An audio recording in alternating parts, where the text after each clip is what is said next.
Zelensky, après avoir tourné quelques vidéos en disant qu'il était à Kiev, en fait, s'est enfui et surtout ils sont totalement sous contrôle des Occidentaux et sans doute des chefs ukro-nazis. Aujourd'hui, d'après les renseignements qu'on peut avoir, alors je suis très prudent sur les renseignements.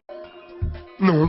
Je vais essayer de m'en tenir à des informations qui sont parfaitement vérifiées dans cette opération que certains ont appelée une invasion de l'Ukraine, mais qu'en fait d'autres appellent la libération de l'Ukraine, puisqu'il ne s'agit pas, si l'on en croit les mots du ministère des Affaires étrangères russe, d'une invasion, mais d'une libération. De maintenant, nous parlerons d'une opération de libération de l'Ukraine. J'utilise les déclarations du ministère de la Défense russe parce que le ministère de la Défense russe ne peut pas raconter n'importe quoi.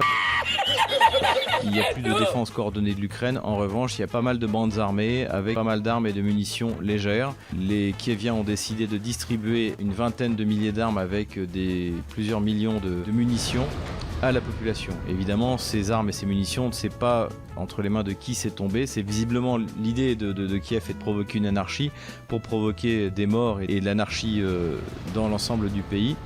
Donc on ne sait pas trop ce que ça va donner. On a observé sur tout le territoire ukrainien des actes de pillage. Donc il y a pas mal de combats que l'on voit dans les villes ukrainiennes, notamment à Kiev, qui sont en fait des règlements de compte entre bandes armées. Eh mais c'est les minables. Il y a les minables là, qui sont là. Je crois qu'ils cherchent la bagarre aujourd'hui. Qu'est-ce qui se passe? Vladimir Poutine a lancé son offensive parce que, comme il l'a dit, les Russes de Saint-Pétersbourg lui ont appris que lorsque la bagarre est inévitable, il faut frapper en premier. Quand tu es pour te castagner avec un mec, si le mec il est comme ça devant toi, toi tu te mets trois quarts face. Déjà, la surface sur laquelle il peut frapper est beaucoup moindre. Hein, si tu es comme ça, bon, il peut frapper partout. Si tu es comme ça, il peut frapper que dans tes côtes. Et là, tu as tout ce qu'il faut pour les protéger.